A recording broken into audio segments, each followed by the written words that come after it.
Có một loại quyền lực không cần đến chức vụ. Có một loại ảnh hưởng không cần phải lên tiếng. Và có một loại người chỉ cần xuất hiện cũng khiến mọi ánh mắt phải ngoái nhìn. Họ không điều khiển người khác bằng sức mạnh mà bằng sự thấu hiểu. Họ không cần ra lệnh vì người khác tự nguyện bước theo.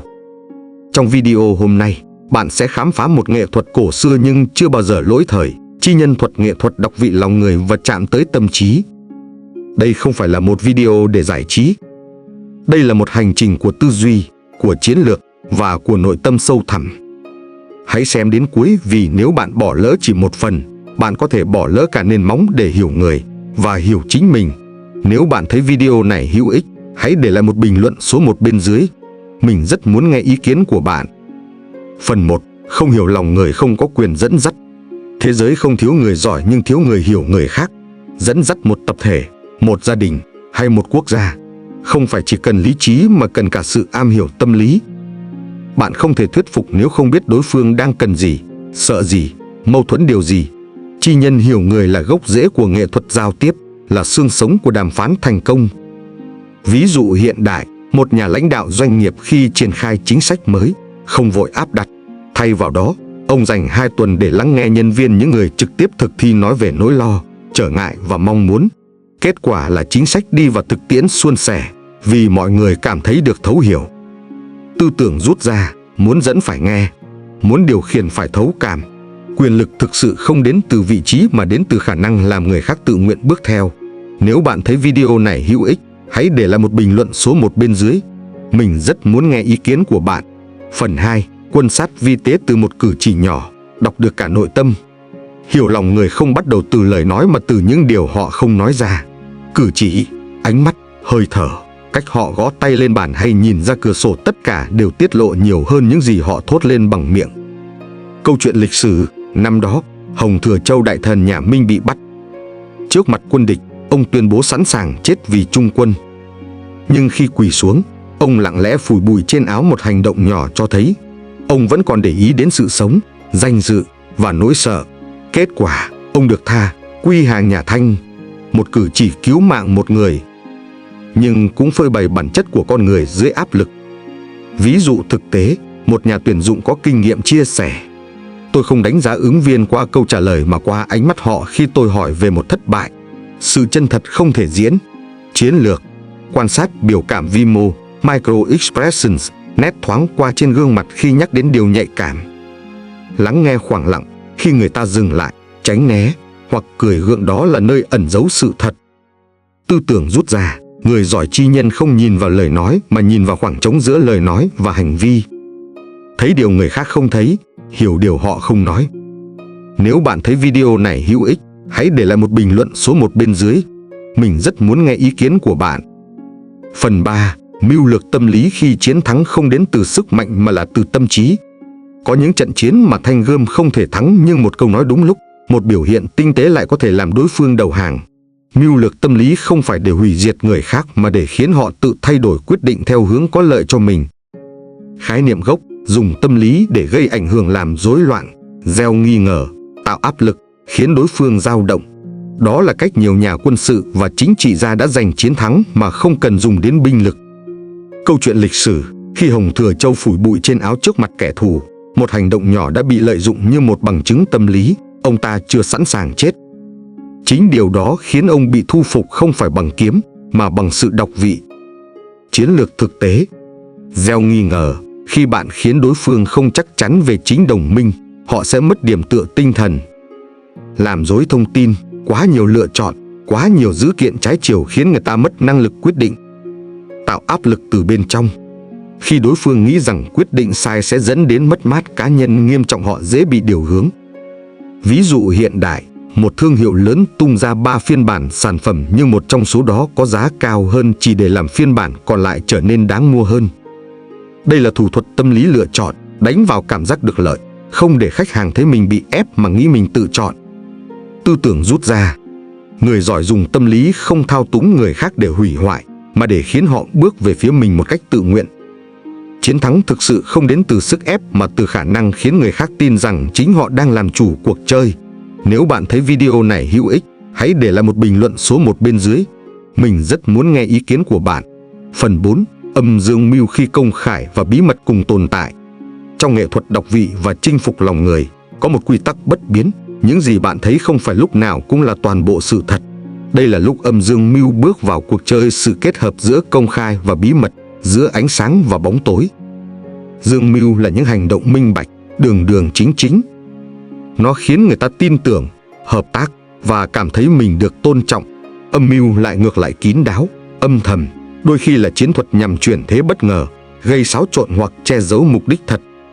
Người khôn ngoan không loại trừ âm mưu nhưng cũng không lạm dụng nó. Họ biết dùng dương để thu phục và dùng âm để xoay chuyển khi cần thiết. Câu chuyện lịch sử, thời Tam Quốc, Gia Cát Lượng nổi tiếng là người hành xử chính trực, luôn lấy lòng người làm đầu. Nhưng trong những lúc then chốt, ông cũng biết dùng kế trá ngụy. Khi đối đầu Tư Mã Ý, ông bày không thành kế công khai ngồi đánh đàn giữa thành trống, dùng dương mưu để che giấu âm mưu rằng thành thật ra không có quân phòng thủ. Kết quả, địch quân nghi ngờ và rút lui. Cả âm lẫn dương đều được sử dụng hài hòa. Ví dụ hiện đại, trong kinh doanh, một CEO thông minh có thể công khai chiến lược đổi mới để trấn an cổ đông, dương mưu, nhưng âm thầm thương lượng bán công ty để xoay chuyển toàn bộ cuộc chơi trong âm thầm, âm mưu. Chiến lược ứng dụng. Khi bạn công khai một điều gì đó, hãy chắc chắn vẫn còn quân bài dự phòng nằm trong bóng tối. Đừng bao giờ thể hiện toàn bộ năng lực thật sự. Giữ lại một phần để khi cần, bạn vẫn còn thứ để xoay chuyển cục diện. Hãy tạo cảm giác người khác đang nắm thế chủ động trong khi bạn vẫn kiểm soát toàn bộ bàn cờ từ phía sau hậu trường. Tư tưởng rút ra. Người khôn ngoan không chống lại sự mâu thuẫn giữa âm và dương, họ học cách dung hòa. Minh bạch để gây tin tưởng, ẩn giấu để bảo vệ bản thân. Khi biết khi nào nên dùng cái gì, bạn sẽ trở thành người dẫn dắt không thể thay thế. Nếu bạn thấy video này hữu ích, hãy để lại một bình luận số 1 bên dưới. Mình rất muốn nghe ý kiến của bạn. Phần 5. Biết mình biết người, gốc rễ của trí tuệ lãnh đạo. Tôn Tử từng nói, biết mình biết người, trăm trận trăm thắng không phải lời nói suông, mà là một tuyên ngôn bất biến trong mọi thời đại. Thất bại trong giao tiếp, trong lãnh đạo, trong đàm phán, đều bắt nguồn từ một điểm chung, không hiểu chính mình và ngộ nhận về người khác. Biết mình là gì? Là hiểu rõ bản chất, giới hạn, cảm xúc và điểm yếu của bản thân. Người không biết mình dễ bị kích động, dễ bị dẫn dắt bởi người khác, dễ rơi vào ảo tưởng hoặc tự huyễn. Biết người là gì? Là thấu cảm được điều người khác muốn che giấu, hiểu được động lực sâu xa đằng sau lời nói hay hành động, là khả năng nhận diện tính cách, thói quen, thậm chí là nỗi sợ của người đối diện chỉ qua vài lần tiếp xúc. Câu chuyện lịch sử, nhà Minh cuối triều đại không yếu về quân sự nhưng lại thất bại vì đánh mất lòng dân. Quan lại xa rời thực tế, vua không hiểu dân, dân không còn tin triều đình. Ngược lại, nhà Thanh dù là ngoại tộc nhưng khéo léo tiếp cận, thuyết phục và kết hợp cả cứng rắn lẫn mềm mỏng để thu phục nhân tâm. Đó là vì họ biết người. Ví dụ hiện đại, một giám đốc điều hành biết rằng bản thân nóng tính, dễ phản ứng khi bị chất vấn. Trước một cuộc họp quan trọng, ông nhờ trợ lý thân tín ngồi gần để ra hiệu nhắc nhở nếu ông bắt đầu mất kiểm soát. Chính sự nhận thức đó giúp ông giữ vững hình ảnh chuyên nghiệp và giành được sự tin tưởng từ cả ban giám đốc. Chiến lược ứng dụng. Dành thời gian quan sát chính mình, bạn phản ứng ra sao khi bị chỉ trích, khi bị lờ đi, khi bị khen quá mức. Lắng nghe người khác không chỉ bằng tai mà bằng mắt, bằng cảm giác, bằng trực giác đã được tôi luyện. Soi chiếu mâu thuẫn. Mỗi khi bạn xung đột với ai, hãy hỏi người đó đang bảo vệ điều gì bên trong. Tư tưởng rút ra. Người thật sự mạnh là người không sợ nhìn sâu vào bản thân. Người thật sự khôn là người biết rằng bên ngoài lời nói còn một thế giới nội tâm đang vận hành trong mỗi người. Nếu bạn thấy video này hữu ích, hãy để lại một bình luận số 1 bên dưới. Mình rất muốn nghe ý kiến của bạn. Phần 6. Dục vọng và đòn bẩy tâm lý, khai thác điểm yếu mà không phá nát con người. Dục vọng là thứ khiến con người tiến về phía trước nhưng cũng chính là điểm yếu sâu nhất trong bản ngã mỗi người. Ai cũng có điều mình tha thiết: tiền bạc, quyền lực, danh tiếng, tình yêu, sự công nhận. Và nếu ta chạm đúng vào nơi đó, ta có thể điều hướng hành vi, thay đổi cách phản ứng, thậm chí xoay chuyển cả lựa chọn sống còn. Tuy nhiên, điều nguy hiểm nhất không phải là sử dụng dục vọng mà là làm điều đó một cách thiếu đạo đức. Chi nhân không phải là nghệ thuật thao túng mà là hiểu rõ dục vọng để giúp người ta vượt qua giới hạn của chính họ hoặc để giúp ta tránh bị rơi vào bẫy do người khác giăng sẵn. Câu chuyện lịch sử. Vương Đôn thời Đông Tấn là người đầy mưu lược, từng dùng kế phóng đại dục vọng của đối phương rồi cắt đứt hy vọng, khiến họ rơi vào trạng thái suy sụp, mất ý chí phản kháng. Dục vọng bị kích thích cực độ rồi bị cắt đứt không khác gì dội nước lạnh vào kẻ đang khát, hậu quả thường là sự sụp đổ nội tâm.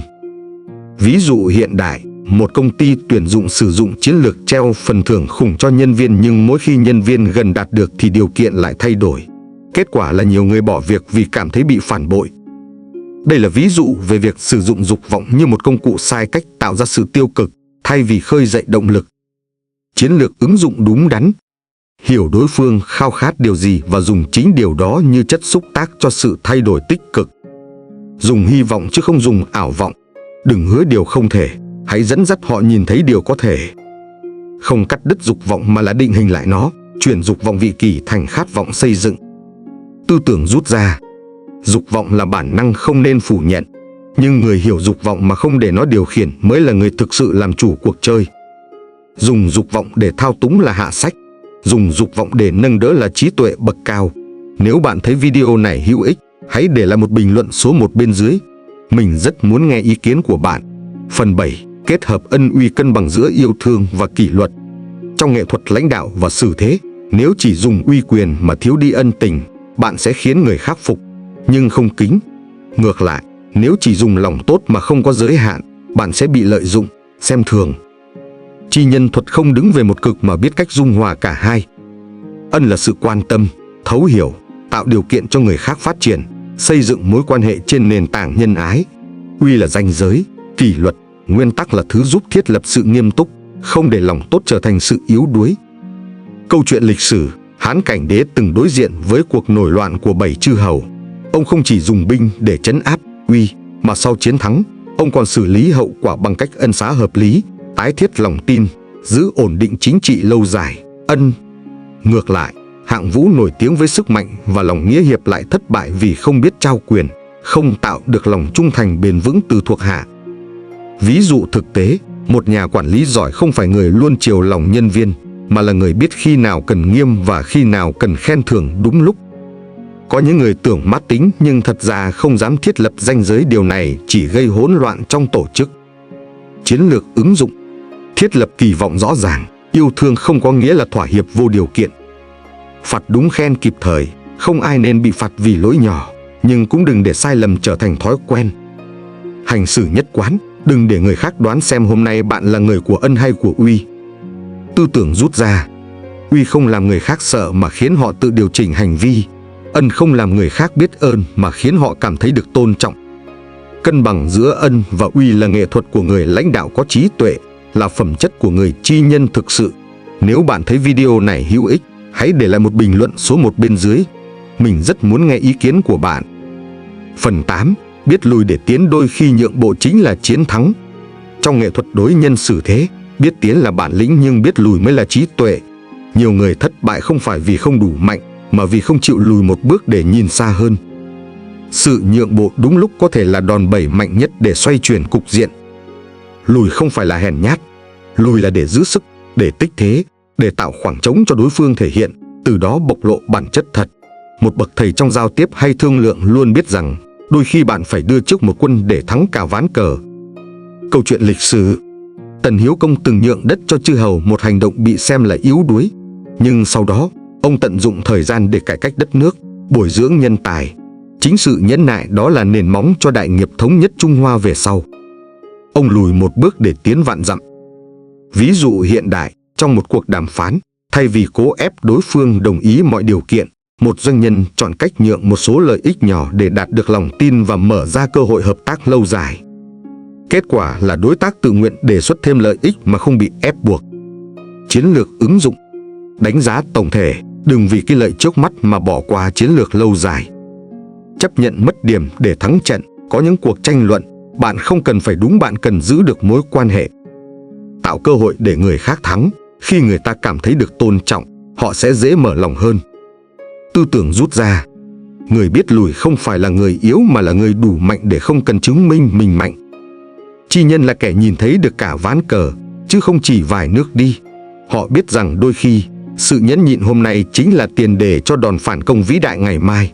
Nếu bạn thấy video này hữu ích, hãy để lại một bình luận số 1 bên dưới. Mình rất muốn nghe ý kiến của bạn. Phần 9. Kết luận: chi nhân không phải để thao túng, mà để kết nối bền vững. Chi nhân không phải là thứ nghệ thuật đen tối để điều khiển, áp đặt hay thao túng con người.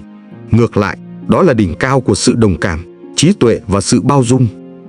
Khi bạn thật sự hiểu người khác, bạn không còn muốn kiểm soát họ, bạn muốn đồng hành. Những gì bạn học được trong hành trình chi nhân không chỉ giúp bạn thành công mà còn giúp bạn trở nên tử tế hơn, bớt phán xét hơn và sâu sắc hơn trong từng tương tác hàng ngày. Chi nhân là gì? Là hiểu nỗi sợ của người khác để không dùng nó làm vũ khí. Là nhìn ra khao khát sâu thẳm của họ để nâng đỡ thay vì lợi dụng. Là thấy cả phần tổn thương lẫn phần tỏa sáng để đối đãi bằng sự tôn trọng chân thành. Chi nhân đích thực là người có thể nhìn thấy giá trị trong kẻ thù, lắng nghe trong lúc người khác chỉ trích, lùi một bước trong khi ai cũng muốn tiến. Thông điệp cuối cùng: hãy học cách hiểu người không phải để chiến thắng họ. Hãy đọc được lòng người không phải để điều khiển họ. Hãy làm chủ nghệ thuật chi nhân để xây dựng những kết nối vững bền và để sống một cuộc đời không hối tiếc. Nếu bạn thấy video này hữu ích, hãy để lại một bình luận số 1 bên dưới. Mình rất muốn nghe ý kiến của bạn.